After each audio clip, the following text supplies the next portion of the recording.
Tere! Ma ei tea, kui kaua ma ei ole filminud, aga ma arvan, et ma ei ole väga pikalt filminud. Ma ei ole vaadanud.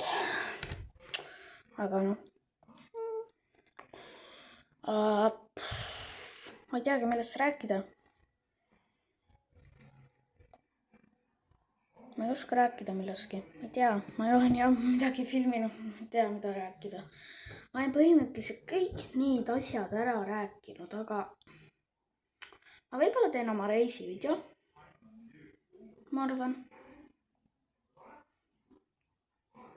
Oma reisi nii-öelda ühe päeva nii-öelda mingi seikluse või mingi siukse asja.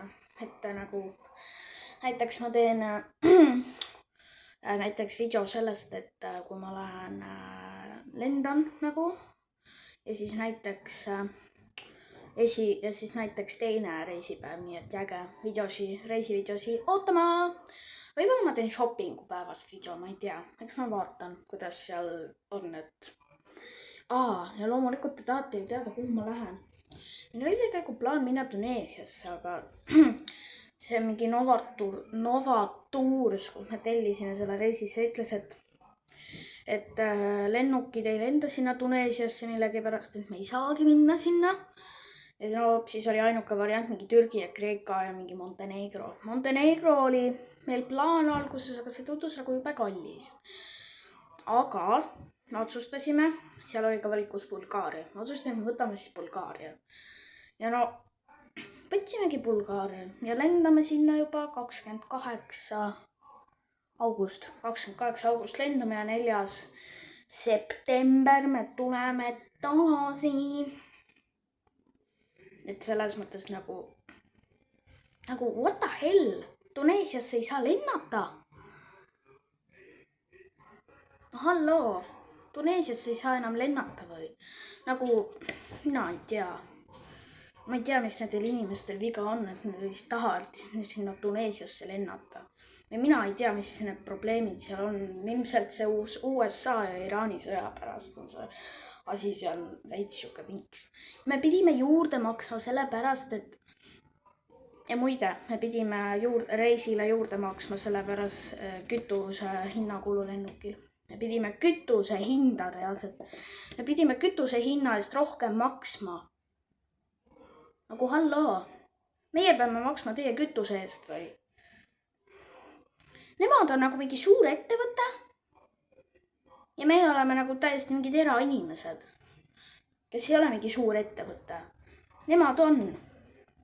Meie peame nende lennukite ja nende kulusid ise katma või? Ja nüüd on meie reisi mingi maksumus mingi 2140, ühesõnaga 2140. Ma arvan, et see on 2140 eurot on see, ma arvan.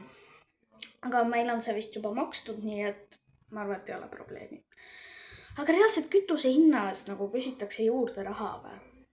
Ja nagu Tuneesiasse ei saa lennata või? No halloo. Ma ei tea, kunagi sai ju. No võib-olla see Iraani sõda tekitas mingi probleemi, et ei saagi lennata. Aga mina ka ei tea, mis see probleem seal on, nii et noh. Eks te siis saate teada, aga ma arvan, et ma teen video oma reisist 2 video. Selle, kui me lähme nii-öelda Bulgaariasse ja näiteks, kui me lähme shoppama sinna, et siis te näete ka. Aga võib-olla ma ei tee ka, võib-olla ma teen lihtsalt basseini ääres mingi video ja ongi kõik. Ühesõnaga, ma vaatan ja siis ma ütlen teile ja küll te juba näete siis neid videosi ja neid asju, kui ma neid üldsegi teen, sest ma ei ole veel nii kindel, kas ma üldse teen neid videosi või ma ei tee neid videosi, ma ei tea. See oleneb kõik sellest, kas mul on aega, kas mul on jaksu, kas ma tahan või ma ei taha. Ja see ongi see küsimus. Sest ega ma ei ole mingi suur vlogja, te ju teate, ma ei ole ju nii pikalt ühtegi video teinud, ma tegin viimati mingi video alles äkki oli 2025 jaanuar, põhimõtteliselt aasta tagasi juba. Või ma pean vaatama YouTube'ist selle, ma ei tea, ma ei ole vaadanud oma ajalugu. No, ma ei teagi. aga vlogimisega ma alustasin 3 aastat tagasi, nii et noh. Või tegelikult veel on 2 aastat, sest ma alustasin novembris sellega. Nii et ühesõnaga, eks te siis näete. Nii et, aga ma ei tea, kas olete näinud. Ma ei ole vist ühtegi videot teinud, kus ma olen prillidega. Ei ole vist jah. Ühesõnaga, on muutunud asi ka. Ma olen nüüd prillikandja. Juba ammu. Eelmine aasta maikuus sain endale prillid. Nii et ilmselt ma vist ei ole ühtegi video teinud. See on esimene video prillidega. Aga tore ikka. Aga kuulge, eks siis vaatame senikaua edasi ja elame veel, nagu öeldakse. Ja kindlasti ma annan teada, kas ma teen video või ma ei tee, aga ma arvan, et ma teen. Nii et tšauki ja mõnusat suve!